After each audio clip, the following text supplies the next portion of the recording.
Bonjour à tous. Mois après mois, la résilience de la croissance économique mondiale se confirme alors que le mouvement de désinflation semble sujet à différentes interrogations qui pourraient remettre en question le chemin vers les 2% que projettent les banques centrales. Cet environnement ne plaide pas pour des baisses de taux immédiates, confirmant notre pronostic.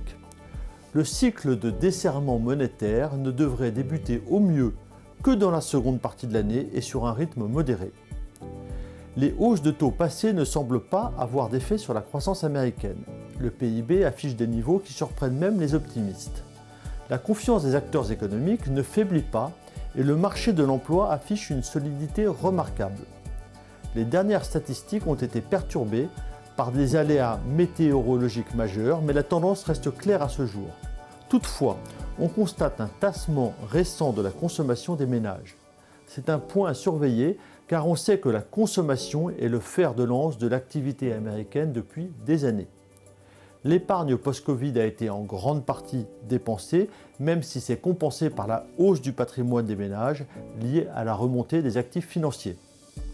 Par ailleurs, l'activité industrielle reste morose, ce qui fait figure d'incohérence dans le tableau global de l'économie américaine.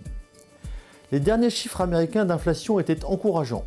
Pour autant, le niveau de 2% à atteindre est compliqué et incertain. Outre une remontée possible des matières premières dopées par la croissance économique, ce sont surtout les salaires qui sont la variable clé. Après une accalmie de plusieurs mois, ceux-ci ont récemment repris le chemin de la hausse, ce qui est cohérent avec la force du marché de l'emploi. Par ailleurs, les loyers, qui constituent 30% de l'indice des prix, se sont stabilisés, mais restent sujets au manque structurel de logements aux États-Unis. Tout ceci nous conforte dans notre vision nuancée sur les taux américains.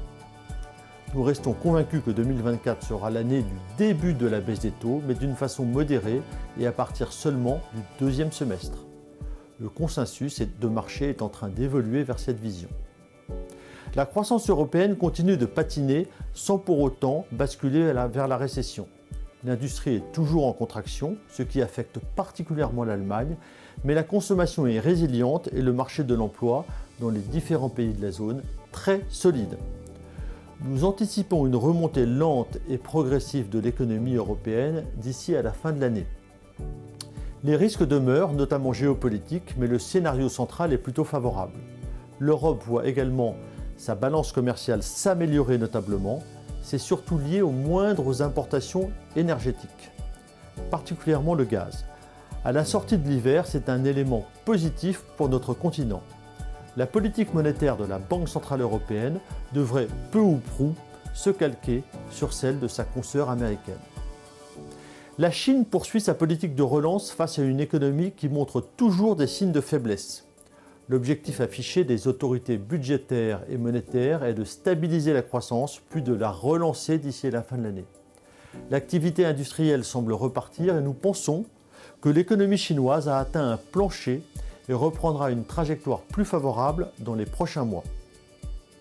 L'environnement économique mondial est plutôt encourageant, en dépit des risques toujours existants et d'un timing incertain de baisse de l'inflation. Ajoutons à cela une campagne de publication de résultats des entreprises globalement positive, surtout aux États-Unis, et nous avons un terreau favorable pour les marchés financiers, particulièrement les actions. Nous profitons de ce contexte porteur dans nos différents mandats. Ce bon début d'année nous incite toutefois à réduire à la marge l'exposition actions dans nos mandats prudents et équilibrés. Nous diminuons légèrement le bêta dans nos mandats dynamiques en prenant des bénéfices partiels sur des valeurs volatiles, au profit de titres plus défensifs. Sur la partie obligataire, les rendements ont récemment baissé à la suite du récent rallye. Nous sommes aujourd'hui plus prudents et sélectifs sur cette classe d'actifs et attendrons de meilleurs points d'entrée pour renforcer. Bonne semaine à tous.